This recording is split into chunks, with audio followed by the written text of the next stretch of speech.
BLE सिंगना CSC portal दगी IT return कमाइन तौगदे है हाइबसी मैम यंगमिनसी अहानबदा डिजिटल सेवा की वेबसाइट चंगबिरो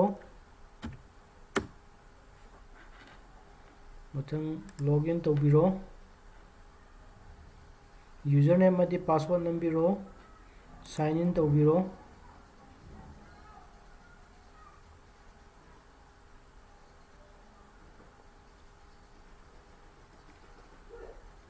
हौजिक डिजिटल सेवा की पोर्टल लाए हौजिक अदुना आइगी वॉलेट पैसा क्या यावरबगे हाइबसी सी अमदंग तौथोकपिरमो होरेन पैसा थीबदु नुवाइनबा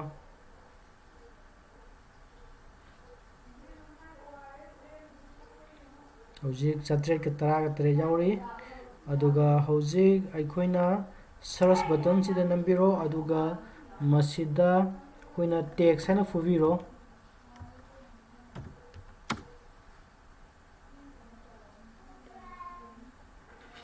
अदुगा अखोइगी इनकम टैक्स रिटर्न फाइलिंग तौबसे अखोइगी CSC पोर्टल दा अनि थोंग यावरी मसिदा टैक्स टू विन हाइबा अमगा टैक्स जेनस हाइबा अमगा अदुबु टैक्स टू विन जिने हेना खरा लाइ खरा नुंगाइ हाइ मसि येंगसे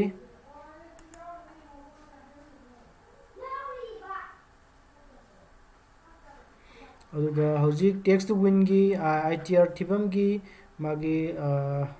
पेज तो लाए मसिदा login with digital Seva connect हाइसे संबिरो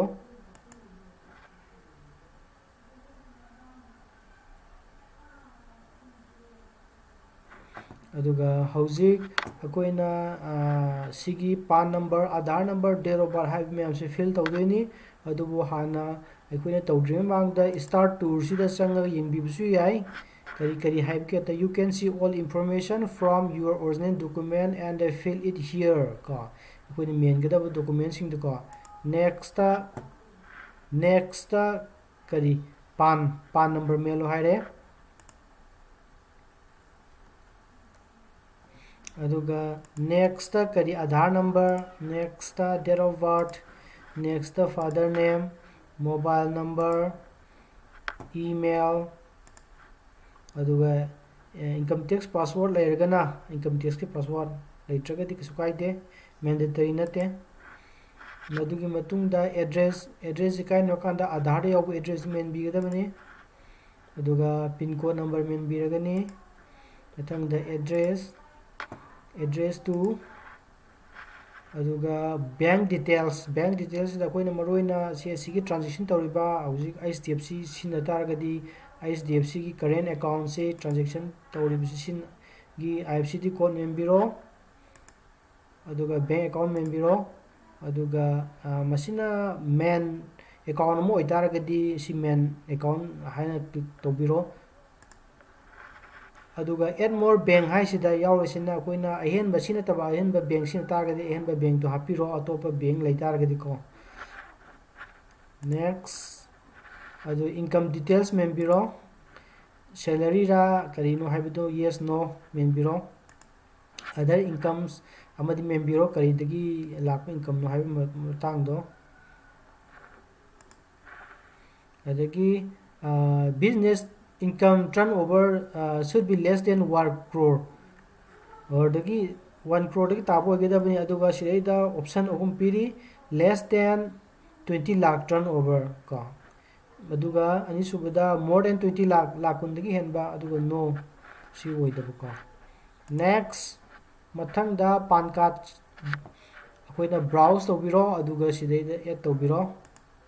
अदुगा बैंक अकाउंट स्टेटमेंट से नॉट कंपलसरी तंगाई फदनती मेन रसु याय हाफ रसु याय अदुगा ngसाइगी आधार से upload both side of the Aadhaar card तौबिरो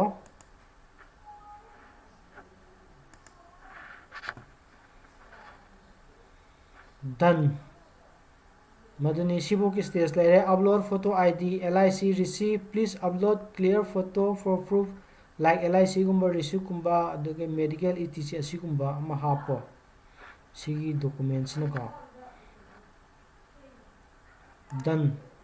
hoje horage pan card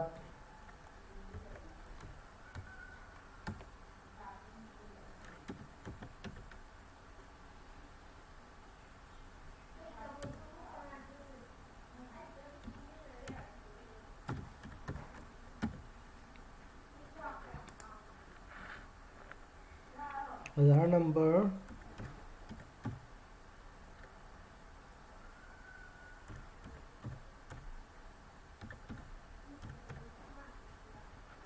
date of birth,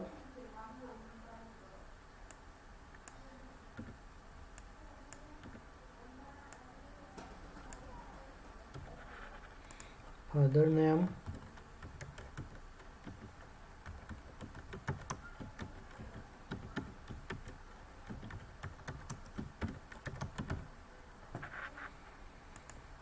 first name,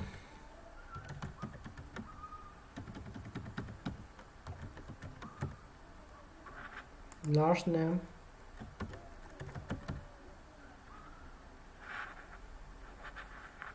mobile number,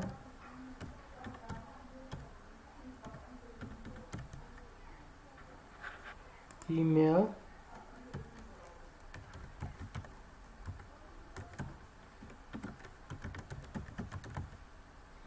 income tax passport letre aduna I have chadre aduga sida type si khanna bu yaru se BLE oitaragadi BLE aduga others adana citizen or users si aduga BLE gi oitaragadi BLE ti tobiro address membiro pin code address Aadhaar de yabu address du menbio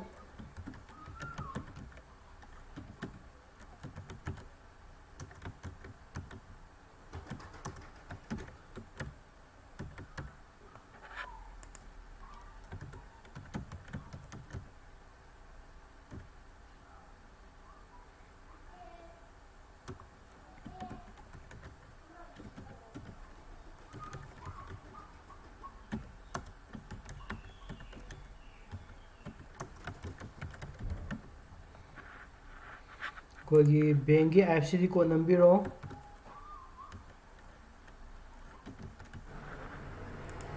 main account खनबिरो अदुगा मखा ताबा bank लेतारगदी bank transaction सातारगदी मसिदा हापिरो add more bank सिनारगा अदुगा सैलरी इनकम नो अदुगा अदर इनकम सी यस खनबिगदबनी अदुगा less than 2 lakh turnover annual income si hembra no aduga pan card compulsory ni pan card browse tabiro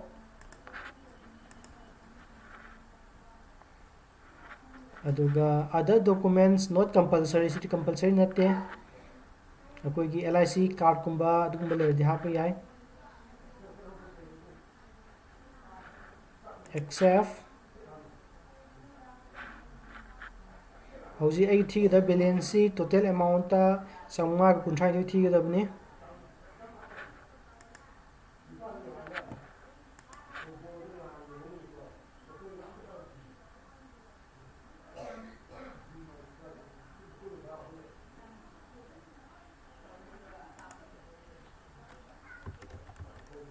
असिदा CSC की password number row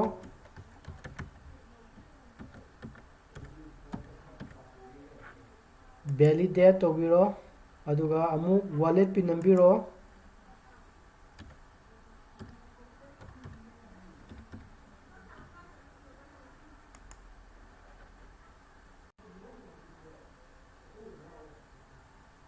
hojik ITR return tobo lore hojik charangna minute ani muktani changniba che koina hojik print receipt print ka thok pibi yare asumna BLE singna ITR return toba si atopa amada satragasu isa isana adum yam lai to bibi yarani aduga isa gi mobile da masi mail information su laani